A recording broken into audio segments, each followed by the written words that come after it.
Just Gordon kicks off this article that he writes with a statement from Ryan McCaffrey. Welcome to the Video Game Fight channel. Forgive the mic audio using a different device. And the basic statement here is Microsoft might legit publish more games on PlayStation 5 this year than Sony does. And gamers react to PlayStation State of Play and the strange times Xbox finds itself in. Now, it's very important to notice that this particular article is written in the same context of the amount of consoles sold by PlayStation. So this conversation now has to go with the back and forth tit for tat in a sense that, okay, PlayStation has all these consoles sold. At the same exact time, its own first-party software sales declined in that same window where it sold more consoles than the previous year. So there's a very interesting, weird thing going on with both these guys. PlayStation is pushing hardware units, but its software sales are in basically a decline in terms of first party. Third party, on the other hand, software sales are up. And so the conversation continues to go that if you look at the data, the PlayStation fandom is kind of a fragmented fandom in a sense, or the PlayStation user base, I guess I'll put it that way, is a fragmented user base. There are people who enjoy playing their live service games, and then there's a minority number that enjoy playing the first party single player PlayStation games that they basically make.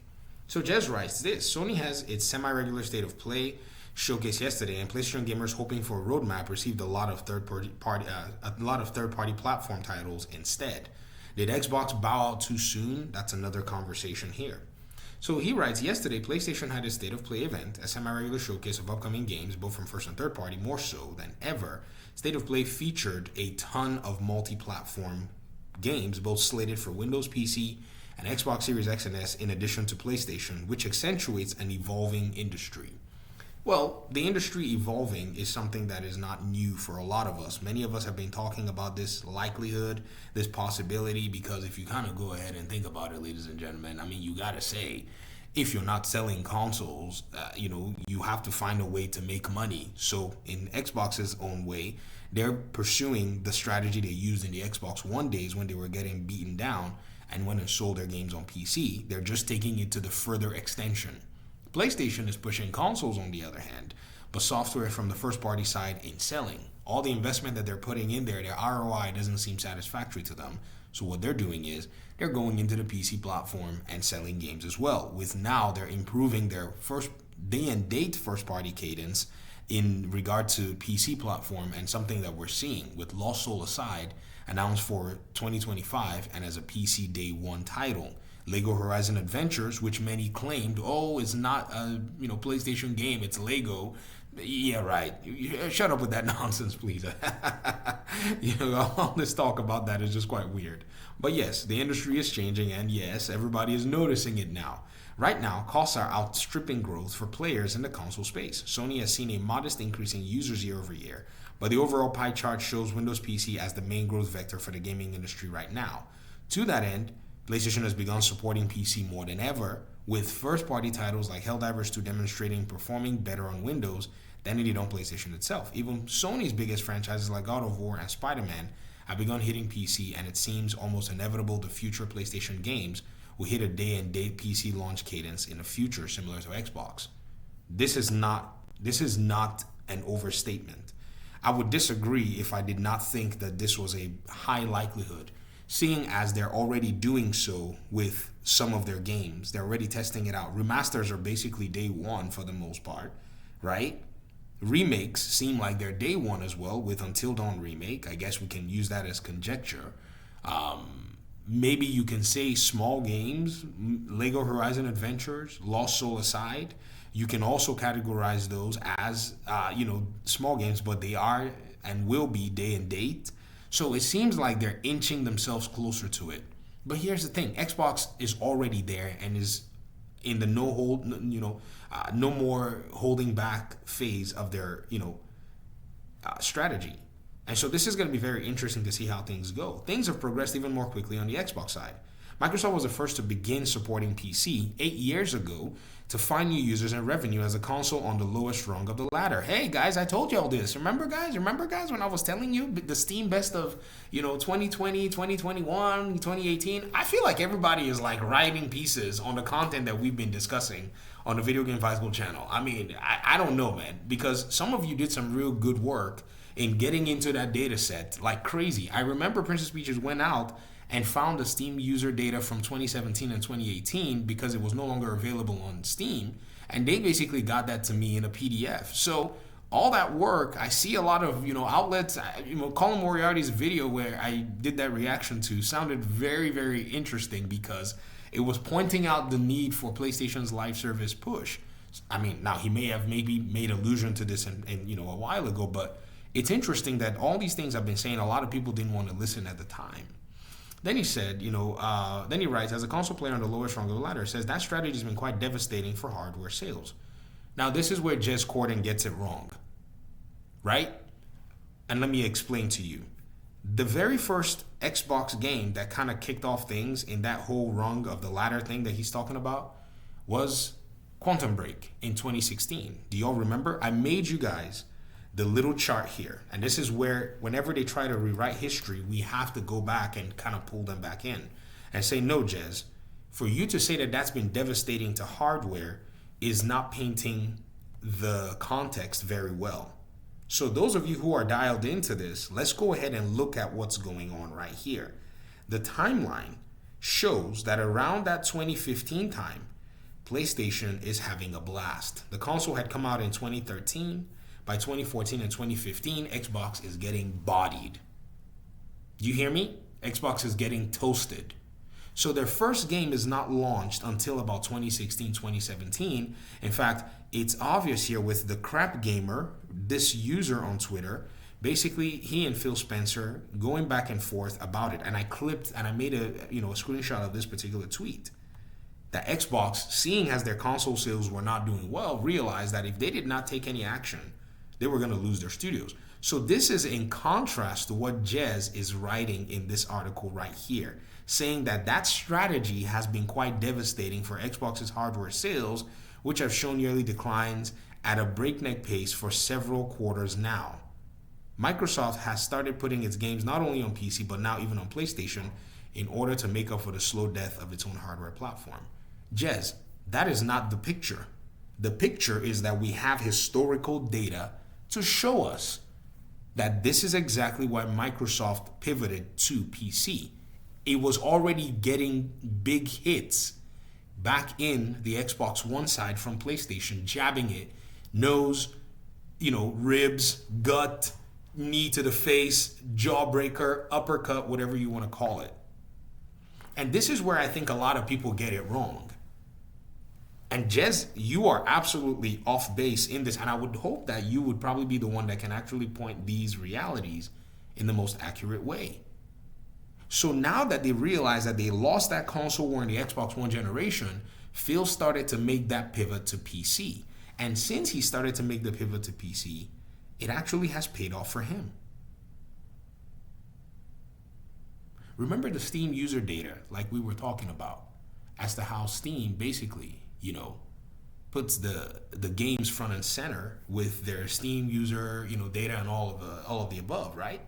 It's that data set that you can use to pretty much go ahead and assess and see if, at any rate, Xbox games were doing well.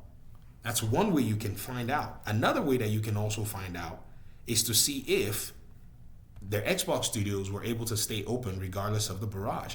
And believe you me, their Xbox game studios were able to stay open. So, Jez Corden, I would hope that you would go and assess all of this data and go all the way as far back as you possibly can and see that them putting their games on these different platforms, well, the different platform on PC, basically saved their neck. Xbox should not have made a Series S and X generation of consoles if they did not see a path forward. And the path forward that they saw was that they could get their games into the hands of gamers without having a lot of console sales. In fact, they see such a path forward that they went ahead and still invested another $100 billion while in this generation to continue to do so. because their hardware mistake was on the Xbox One generation, and it was a critical mistake. It was the death blow that was dealt to their hardware. But somehow they've been able to keep it on live support even through this generation. So he refers to IGN's Ryan McCaffrey, where he says, to the PlayStation State of Play, to highlight the strange times Xbox finds itself in, go back 5 years and tell people the above might actually come true. I would argue that nobody seriously predicted this, but in 2025, it may truly be the first year Xbox publishes more games on PlayStation than Sony itself. Yeah, because Xbox realized that there's money in software. Why break our backs trying to push hardware that is a loss leader? Why break our backs losing money on exclusivity? Why break our backs pretty much not growing our business when we found a way to keep us afloat the days that we were getting bludgeoned into oblivion by PlayStation? And so in this category, Microsoft is bringing long-time multi-platform titles it purchased, like Minecraft, Call of Duty, to PlayStation as usual, but it's also bringing first-party made games like Forza Horizon 5, Indiana Jones, Age of Empires across PlayStation as well. We've heard that even more games are slated for PlayStation in the near long-term future too. Recently, according to Jez, I've been hearing more trusted sources that Hellblade 2 could be launching on PlayStation 5 as soon as this April. Good! PlayStation players love games like that. Over-the-shoulder camera, whatever it is, give them. Did Xbox players buy the game in droves? So don't complain, guys. If you Xbox players really want these exclusives, then buy 2 copies. As much as we may say that PlayStation gamers don't really buy their first-party exclusives in droves, you also got to realize that, the reality is Xbox is not even that close to the luxury in their own right. And so Shuhei Yoshida, when he said to PlayStation fans, if you want these single-player games, buy the remastered, I would say I'll take the liberty to say to Xbox players, if you want these games to stay exclusives, maybe buy 2 copies. Because that's what a remaster is. It's just a second copy of a game that's already been made. But that is not a realistic expectation. I just said that in tongue-in-cheek. Don't yell at me. Right? And so this is a reality that even people like Jez, I think they failed to miss it, that software sales is a big deal. That's why PlayStation is making remasters. It's their pride because they don't want to launch their games on Xbox. They want to position themselves as looking like this strong unit, right? So they would rather sell the PlayStation player 2 copies of the same game rather than take it to go sell to another audience. It's crazy because they need 3 copies of that one game sold. They need literally 3 buyers. So they double up on you, the PlayStation player, by giving you a remaster, and then they give they try to find one buyer on the PC side. It's a ruse. Xbox is like, why would we bother doing that? We'll just go sell it to PlayStation because we have no reserve. There's no reason to think upcoming Xbox games like South of Midnight and Vow even Fable will hit PlayStation in the near future too. I hope they do. As Xbox deems Windows PC and Xbox Series X a limiting factor to its short-term revenue goals, Xbox fans, of course, remain concerned the viability of long-term investment in the Xbox platform is potentially misplaced. No, y'all's perception is actually potentially misplaced. And honestly, guys, if you guys really, could run the business any better, they'd hire y'all. So y'all need to chill because Phil Spencer has basically been there while PlayStation has cycled through numerous, execs. So again, I guess his record speaks for itself because his studios are intact.